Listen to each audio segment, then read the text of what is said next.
Hey everyone, Rick Chishin here, and I wanted to kind of talk about the state of Lego video games because I grew up with them. I love them. I think they're fantastic puzzle games for the most part, but it doesn't kind of seem like they've been um, doing much lately. So the latest Lego game is Lego Horizon Adventures, and it's kind of hard to say that this game is doing well, particularly because like this Bounding into Comics article, another black eye for Sony. Lego Horizon Adventures debuts to even less Steam players than Concord. Um, this will be posted on November 20th. Believe it or not, Concord is no longer Sony's least played game of the year, as despite having both established IP and one of the world's largest toy brands attached to his name, Lego Horizons Adventures has actually managed to underperform the now shuttered Hero Shooter. Um, let's see. Yeah, despite being family friendly, outing as weird as it sounds, in the face of post-apocalyptic setting and holding a non-great but not terrible 71 on Metacritic, the game's Steam release has utterly failed to bring in just young players but any players. Debuting to a value-owned storefront on November 14th, Aloy's latest adventure only hit a peak current player count of just 602, almost 100 players less than the disastrous Concord's peak count of 697. And part of it, I think the title's clunky, to be honest. And that's not all of it. But it's just like, I don't know anybody who actually had an interest in this game. Um, and honestly, the Horizons franchise has never appealed to me. And I guess people agree with me. Um, in fairness, we should be noted that younger players who actually want to play Lego Horizons Adventure will likely do so not on a personal desktop computer, but rather a PS5 or Nintendo Switch, specifically due to the relative ease of access provided to such dedicated gaming hardware. Which is true. Um, I don't really play much of the way of PC games. I prefer console. I prefer the controller. I know you can map it and things like that. And I'm getting more into PC gaming, but I've been doing um, consoles basically my entire life because we've never had a dedicated gaming computer, and it's just kind of a world that it's expensive to get into, at least initially. However, would also remiss to not to point out that despite the trend, Lego titles and to make things fair for Horizon specifically, those that don't have a major culture IP attached to them have still managed to post higher peak player counts numbers, including Bricktales, Lego 2K Drive, and the Lego Ninjago movie video game, meaning that when it comes to Lego Horizons Adventures, interest is low even among older, longtime franchise fans. This game was not made by Traveler's Tales TT Games. Neither was Lego 2K Drive. And we'll get to Lego 2K Drive in a second. I do have some things I want to say after this article. Um, of course, it comes to no surprise that Lego Horizons Adventure, despite being a smooth and stunning experience in its own right, as the standard for Lego games series, it's kind of outside the series because it's a different one, is failing to draw players. Simply put, it lacks the substance and charm that made ever other franchise adaptations a success.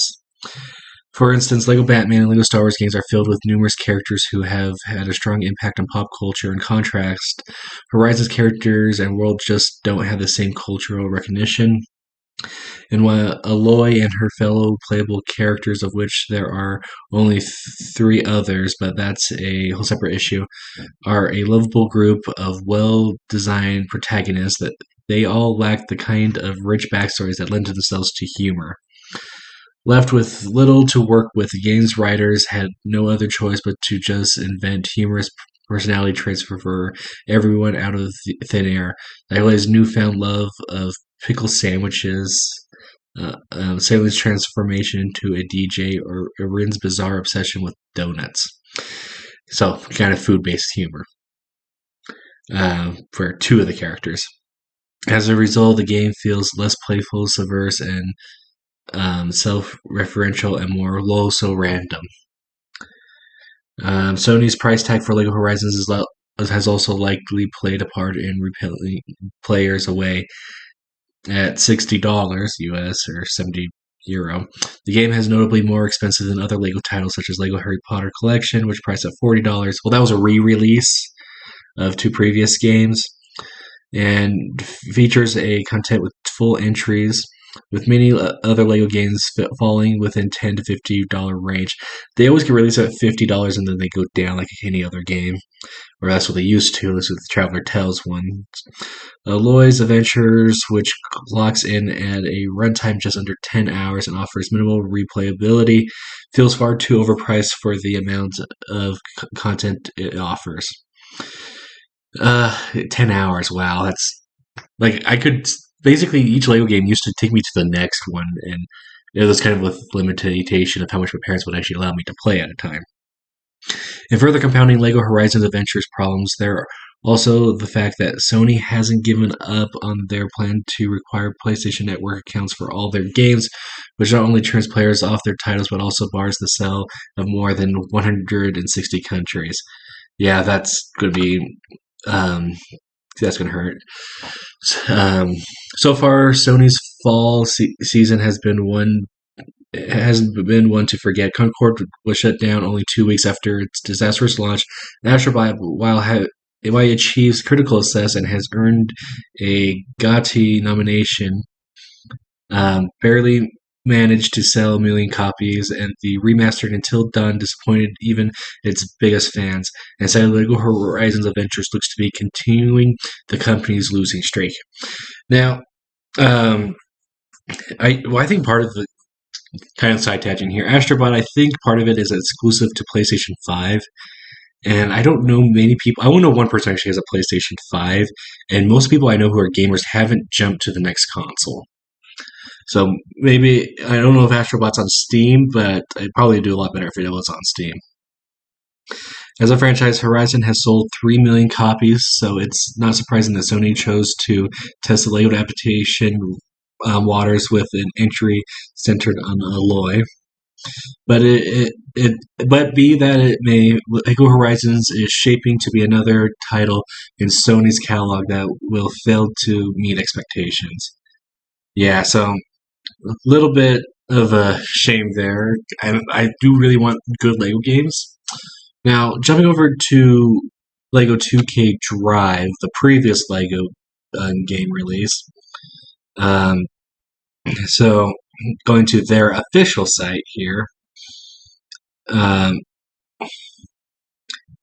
Yeah, so they have a year one Drive Pass that's included with additional copies. I only got the standard edition because I don't like kind of how 2K sets up, and yeah, I just feel like they're trying to make their money and spending hundreds of dollars on a game I don't even know I'm gonna like. I didn't think it was gonna be worth it.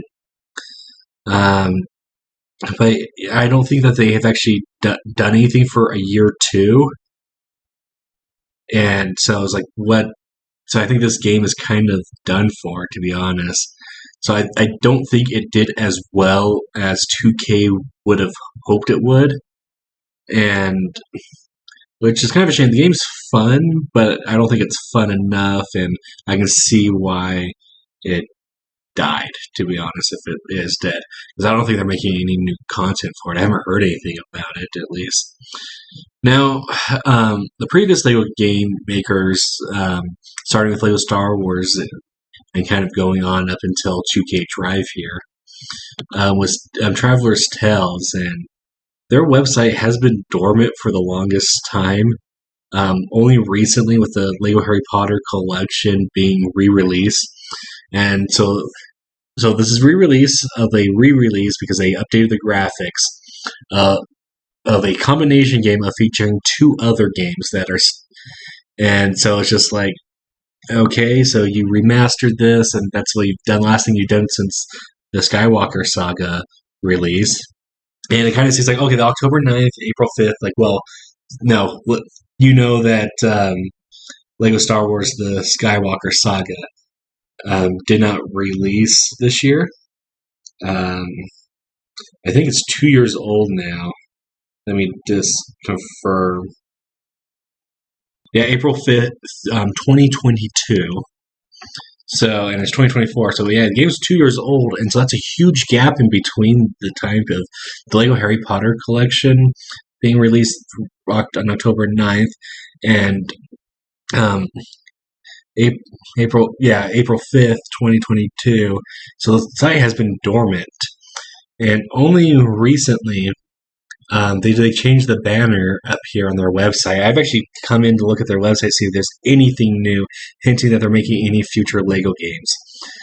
And they did change this banner, and it's modeled after the DCAU and Batman vs Superman.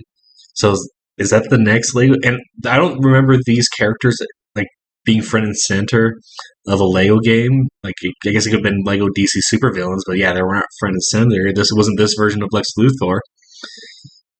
And so I think it may be a hint to upcoming because these are all just reused assets from Lego's website. Um, so they may be working on Lego Batman 4 or Lego DC Supervillains 2 or something DC. But yeah, if we go over to their games, though, and I'm not sure if Traveler's Tales is um, planning or like I'm not sure if I don't know what the state of the company is to be honest, but yeah, if you come into their games, um, yeah, you have Lego titles, Marvel, and non-Lego titles, Star Wars. So yeah, Lego coming all the way down here. So they've been doing Lego games for a long, long time. You got Spy Hunter here as an exception. You got Lord of the Rings, Aragorn's Quest. I should try to play that one sometime. Monkey Ball Adventures and the Narnia Lion, Witch, and the Wardrobe video game. Crash Twinsanity, W2C VO World Rally Championship, Finding Nemo, Haven, Call of the King, Crash Bandicoot, The Wrath of the Cortex, Weakest Link, Toy Story Racers, Muppet Mania, Buzz Lightyear, Star Command, Toy Story 2, Bugs Life, Sonic R, Rascals, A Bug's Life, Sonic 3D Blast, Toy Story, Mickey Mania, The Timeless Adventure of Mickey Mouse, Dracula, Pugsy, and Lean Dare. Yeah. So basically, all there's games that are still remembered. I miss Transformers, the game. I haven't looked that one. And Narnia Prince Caspian. But yeah, mostly Lego titles, so that's where they've had their success. But I'm just wondering, are they doing something else? Are they their website's still up? So I take it that somebody's paying for this to remain on a server somewhere. But yeah, I want to know your thoughts below. What do you think of the state of Lego games? I'm kind of curious, so this is just my observations. Also, remember to like, comment, subscribe, and I'll see y'all next time. Goodbye.